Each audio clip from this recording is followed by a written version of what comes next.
Here, hang tight or grab a snack and come on back. And away we go. Let's talk about stress. What a perfect entree to our topic today.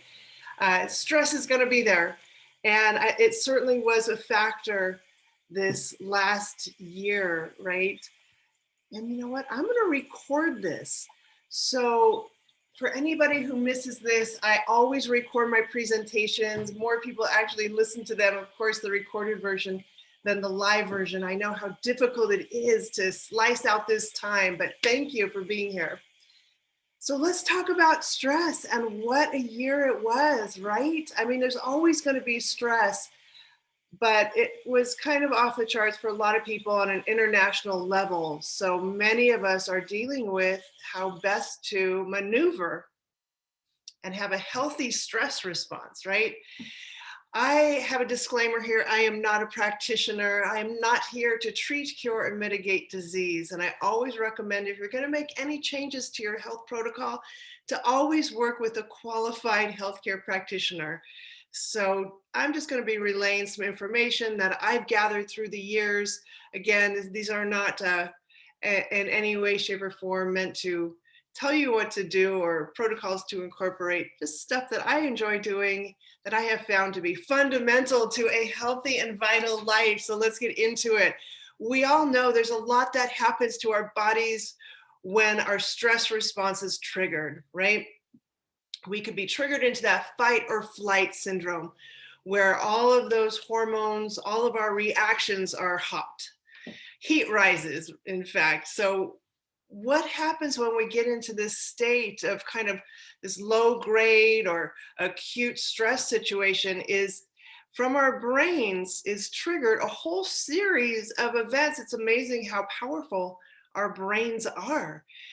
What happens up here in this short section up here affects the whole body. In fact, when we're triggered into that stress or fight or flight syndrome, the brain triggers all of these chemical reactions. All of these various different things are going to happen in our bodies, including a release of various different hormones like cortisol and adrenaline.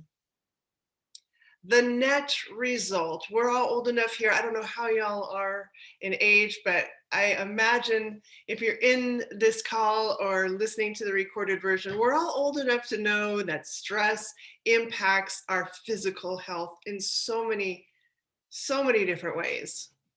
I'm preaching to the choir here. Ultimately, according to Chinese herbalism, in fact, it may impact and challenge what they call the kidney adrenal meridian, where we get it's like our seat of health, the foundation of health and vitality and energy. So when we're triggered into that chronic fight or flight, or even consistent acute stress reactions rising, it may affect this kidney adrenal meridian according to traditional Chinese principles. So having a balanced stress response fundamentally for health overall is one of those pillars that behooves us to get a handle on, right, as we age. I mean, why not now? Because it doesn't get any easier, they say. So what are some of these tools that we talk about to help support a healthy stress response? There's nothing new here. I'm sorry to say, I wish I had some magic, pixie dust to impart upon here, but I don't. It is really these pillars of health. Nutritious diet, it sounds almost cliche, right? Oh, eat a nutritious diet. But fundamentally, if we're not giving our bodies what it needs to function optimally, ideally, not just to maintain life, but to function optimally, if we're giving our bodies what they need, then we have that foundation from which to not be so reactive when stress arises. We're a little bit more solid, a little bit more grounded. And what we eat really matters in that regard. Movement, exercise, whatever that means to you, time in nature, of course, or any of those calming practices that you may have in your own tool belt. And dietary supplementation, I will put dietary supplementation last in line here, because They're called supplements to supplement an already healthy foundation. And I do want to linger a little bit longer on restorative sleep. You and I know in this virtual room or listening to that recording, we all know that when we get a good night's sleep, 7, 8, 9 hours, 8 to 9 hours is ideal for most people. Most people don't get that, but when we do, you know that we can handle the stress during our day. Our stress response is not so reactive. We have that solid foundation from which to move. From there, from that center, sleep really helps. Now, why so many millions of people have sleep disturbances? They suffer from sleep disturbances in part is because perhaps there are factors affecting this circadian rhythm. The concept here is when the sun goes down and it becomes dark out, melatonin is produced. When it becomes dark out, when nighttime falls, melatonin is produced. That melatonin does many things. In part, it helps make us feel sleepy. And then it's produced through the night. Melatonin is produced through the night, so we continue to sleep. And then when sunrise happens, a beautiful sunset over here in California, when sunrise happens, melatonin production ceases or it slows dramatically, and we wake up. We're so far out of that sun and moon cycle, right? How many of us are up at night with that screen inches from our faces, emitting light? So it really disrupts that pituitary gland from where we get that melatonin right in the center of the brain there. So just a simple suggestion, consider at least closing down the electronic devices, unplugging things in the bedroom, and using blackout lights, in fact, blackout blinds, I mean, to keep the light out. It's called light pollution is a thing. So yes, I've used melatonin and I use it periodically. If I have had a couple nights that have been sleepless, then I will use one, maybe a half a milligram to 1 milligram of melatonin to really, it really does a number on me, and I sleep really deeply. So occasionally I do use a melatonin supplement from particularly Source Naturals. I will also incorporate botanicals. I prefer using my lifestyle and my food choices and my botanical choices to support that foundation of health. Cal poppy, beautiful California poppy. All the poppies are soporific. They help calm us down. You'll see poppies in many different formulations, particularly from Herb Farm, one of my favorites, the quality of their botanicals. But poppy is a calmative. All parts of that plant are used, although I believe in California, you're not allowed to wild harvest out in nature the California poppy, but they're not that difficult actually to grow, and you could often find them in the nurseries in pots.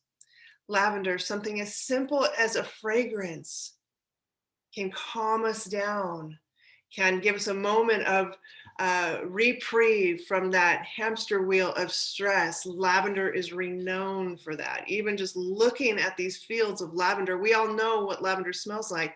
So even just looking at these fields of lavender or the close-ups, we know that smell. And indeed, it's a classic for helping calm us down in traditional herbalism. In many parts of the world, it's a Mediterranean plant, but lavender, of course, grows in many more parts of the world than just the Mediterranean. A classic to help calm us down. A beautiful simple here, it's a lemon balm in the mint family. You could tell a mint family plant by the square stem. You could almost see that square in there in this glass of water. It's a very simple infusion of lemon balm, a calmative, a traditional calmative in water. Just very simple things. Even if it's just to pause for a moment to drink that infusion, can help calm us down. And lemon balm is renowned to be a calmative. Wild oats, one of my favorites. It's ubiquitous. It grows in so many different places. This is locally here in Nevada County, Northern California. And in the springtime, if you're lucky enough to be in a place where it grows wild, make sure that field that it's often fields, that field that's growing in is not surrounded by a lot of pollution and traffic.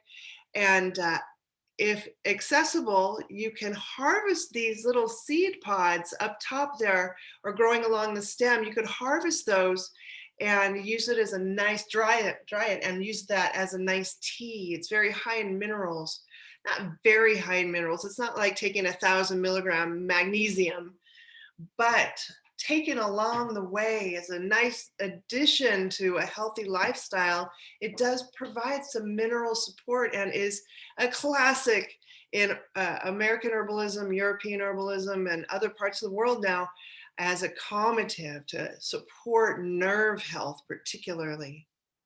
And supplementation, like I say, this is one of the final slides here, supplementation. Uh, to supplement an already healthy lifestyle. And these are some of my favorites. This sleep rejuvenation, this is the one that I have now, and it does have some melatonin in it. And it does have some mood support. Often my challenge when it comes to sleeping well is anxiety will come up at night for me when I have the time and space, of course, to think about whatever's happening. But trusting and working on that emotional level really helps, as does sleep rejuvenation occasionally. Traditional Medicinal is one of my favorite tea brands, really exemplary, and one of the first to come out with this incredible line of very high grade dietary supplement, herbal supplement teas.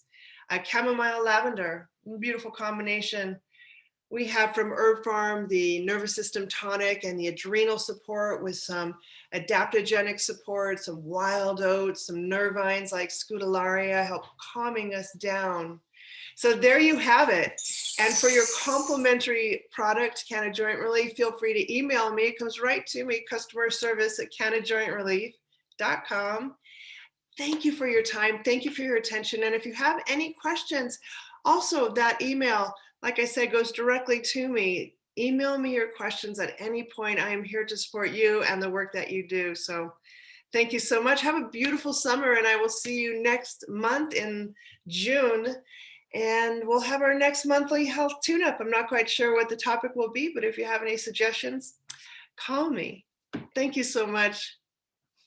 Have a great summer.